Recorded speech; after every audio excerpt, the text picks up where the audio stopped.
कहेंगे तिक तिक की भाषा। ब्राह्मणों की दुनिया में जो पार्ट बजाने वाले हैं उनमें अव्वल नंबर तिक तिक की भाषा करने वाला कौन सा ब्राह्मण है? जो तिक तिक ही सुनता है और तिक तिक ही सुनाता है। क्या नाम है? दादा लिख रहा है ब्रह्मा।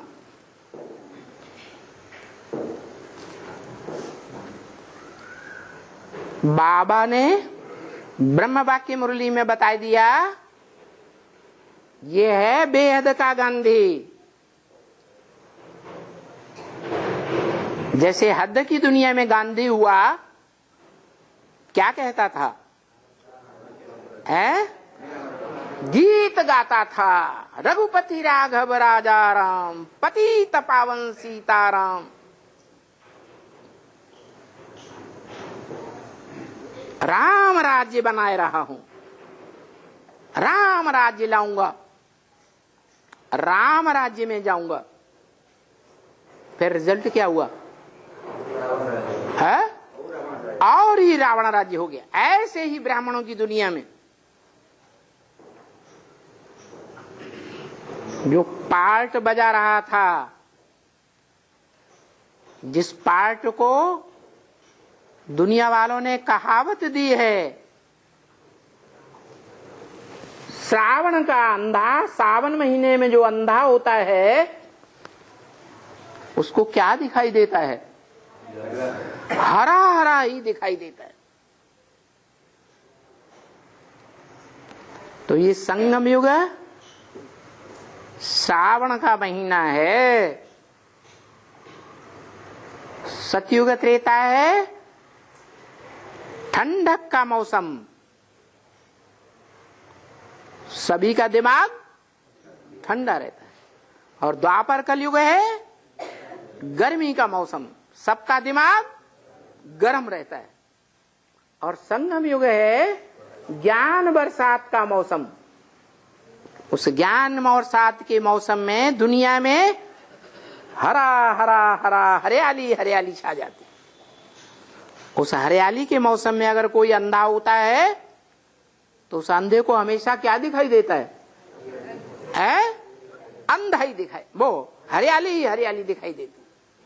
तो ऐसे ही ब्रह्मा बाबा का जीवन भक्ति मार्ग में साक्षात्कार किए। साक्षात्कार भक्ति मार्ग में होते हैं या ज्ञान मार्ग में होते हैं? भक्ति मार्ग में साक्षात्कार होते हैं। मीरा को साक्षात्कार हुए, सूरदास को साक्षात्कार हुए, तुलसीदास को साक्षात्कार हुए, रैदास को साक्षात्कार हुए। साक्षात्कार तो हुए। भगवान के साक्षात्कार हुए। भगवान तो स्वर्ग बनाता है, हेवनली गॉड फादर कहा जाता है। तो क्या स्वर्ग में चले गए है? वो साक्षात्कार करने वाले स्वर्ग में गए? भक्ति मार्ग में नहीं गए ना। तो ऐसे यहां शूटिंग पीरियड में ब्रह्मा वाली आत्मा भी साक्षात्कार करती है। और साक्षात्कार में इतना लवलीन हो जाते हैं, साक्षात्कार की बात पर विश्वास करके अंधश्रद्धा पूर्वक, कि उनको स्वर्ग ही स्वर्ग दिखाई पड़ता है। मैं स्वर्ग में जाऊंगा, मैं कृष्ण बनूंगा, नई दुनिया आएगी, ये होगा वो होगा वो होगा, अच्छा ही अच्छा होगा।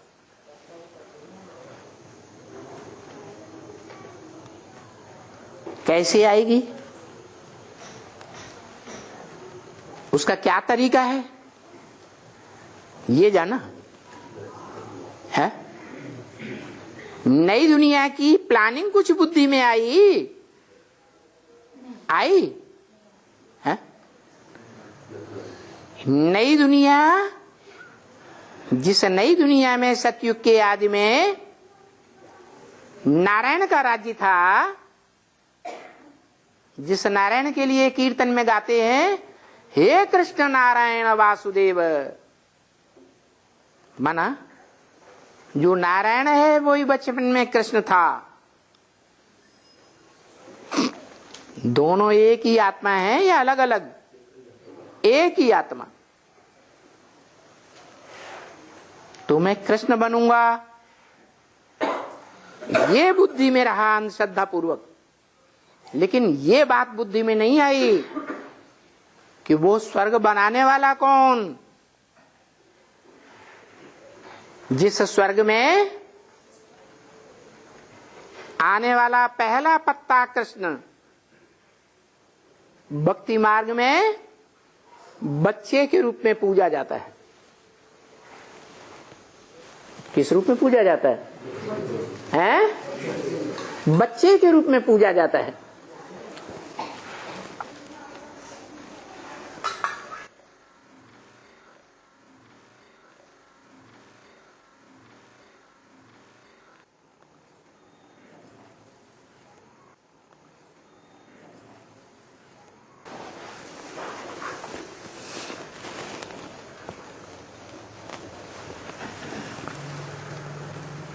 इसका मतलब जरूर जब भगवान इस सृष्टि पर आते हैं और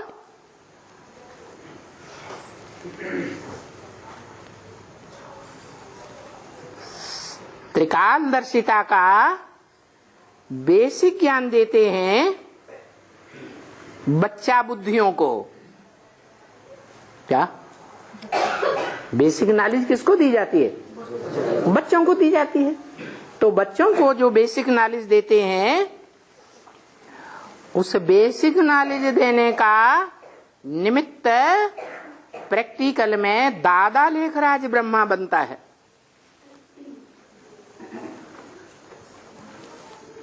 जिसमें प्रवेश करके वो supreme soul God father, heavenly God father जो कहा जाता है, वो प्रवेश करके ज्ञान सुनाता है उनके मुख से, सच्चाई सुनाता है। लेकिन वो बच्चा बुद्धि आत्मा,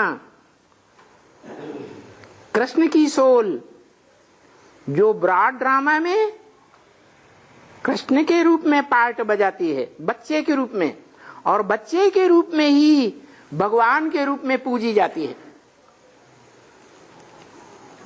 वो आत्मा बच्चा बुद्धि होने के कारण जो ईश्वरीय ज्ञान है उसको ऊपर ऊपर से सुनती है या गहराई में जाती है? ऊपर ऊपर से सुनती है। गहराई में जाकर के उसका मनन चिंतन मंथन नहीं कर सकती। इसलिए जब मनन चिंतन मंथन नहीं करेगी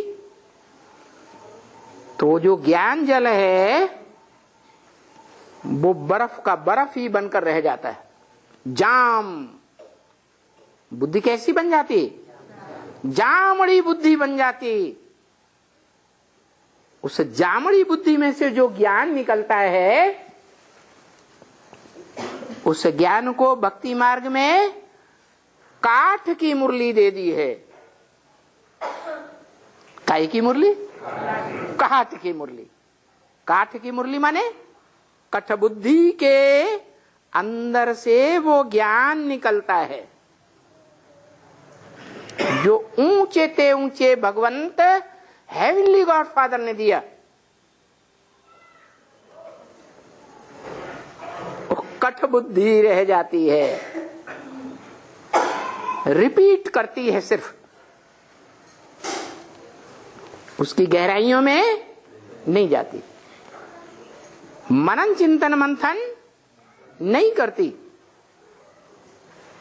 इसलिए ब्रह्म वाक्य मुरली में है, अभी गीता ज्ञान कहेंगे, गीता ज्ञान अमृत नहीं कहेंगे। जिस अमृत को पी करके देवताएं अमर बनते हैं, ये अमर बनाने वाला ज्ञान नहीं है, सिर्फ गीता ज्ञान है रट्टू तोतों का।